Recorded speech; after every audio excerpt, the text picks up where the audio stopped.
On the sunniest corner of Willow-Whisper Farm, in a soft, hay-filled basket that smelled of sweet clover and warm milk, lived a tiny kitten named Pip. He'd heard the older animals speak of it in hushed, reverent tones. Old Man Hemlock would swish his tail and say it was where the moonbeams went to dance. One day, Pip whispered to himself, his blue eyes wide with determination, "I will see the sparkles for myself." One warm afternoon, Pip found Quackers by the pond's edge, trying to teach a grumpy frog how to do a flip. "Quackers," Pip meowed, "tonight's the night. We're going to find the sparkling river." Quackers' bright eyes grew as round as pebbles. "But Pip, we're not allowed past the stone wall. He said there are shadow monsters out there." "Grumbles thinks a fallen leaf is a shadow monster." Pip scoffed.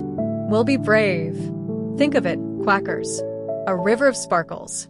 We'll be heroes of the farm." They waited. The sky deepened to a velvety purple. Finally, they saw the farmer's silhouette. He hung his hat, and the back door clicked shut. "Now," Pip hissed. With hearts thumping like hummingbirds' wings, the tiny kitten and the little duckling scurried from the safety of the barnyard. Suddenly, a huge, monstrous shape loomed before them. Ah, a shadow monster. Quackers quacked, diving behind Pip. He squeezed his eyes shut, but nothing happened. He dared to peek one eye open. It was just a tree. A very old, gnarled oak tree. Pip let out a shaky laugh. "It's just a tree, Quackers. A funny old tree." They both giggled, their fear melting away into the night. Soon a new obstacle appeared.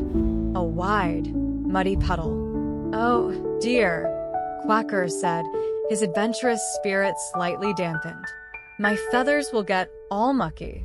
"I have an idea," he chirped. He nudged the bark with his nose, pushing it until it formed a makeshift bridge. "There, a bridge for my brave explorer friend." Quackers was amazed. He carefully waddled across the bark bridge. "You're the smartest kitten in the world, Pip." Pip puffed out his chest and leaped gracefully over the puddle himself, landing with a soft thump on the other side. As they emerged from the trees, they heard it, a soft, gentle sound, like 1,000 tiny bells tinkling. "We're here," Pip breathed, his blue eyes shining. They scrambled up a small, grassy hill, and there it was, the river. But it wasn't sparkling.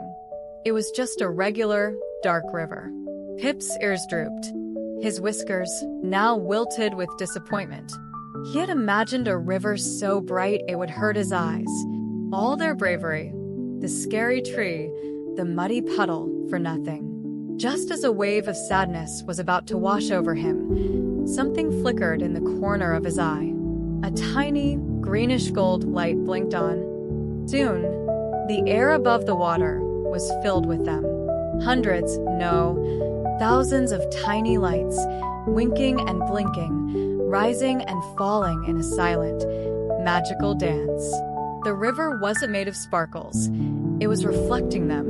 The entire river looked like it was alive with shimmering, dancing stars. "Wow," Quackers whispered, his beak agape. They're like little flying stars." "Ahem. It is quite a spectacle, isn't it?" A soft, deep voice startled them. "Professor Hoot!" Pip and Quackers exclaimed. "I must admit," the owl hooted gently, "I was a bit worried. These are fireflies.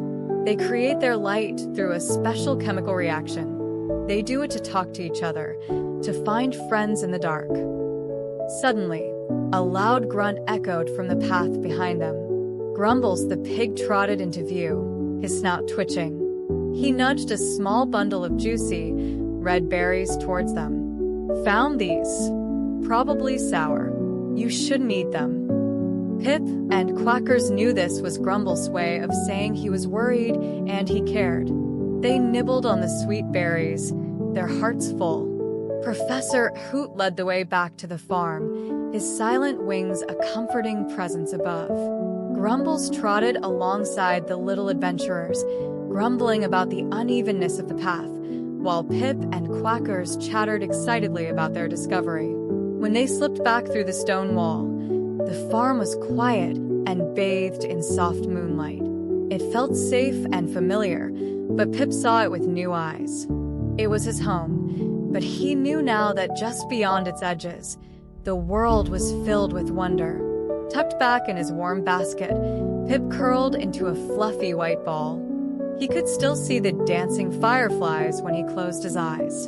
The river didn't sparkle on its own, and the shadow monsters were just trees. The real magic, he realized, wasn't in things, but in discovery. The courage to explore, the cleverness to solve a problem, and the warmth of having friends.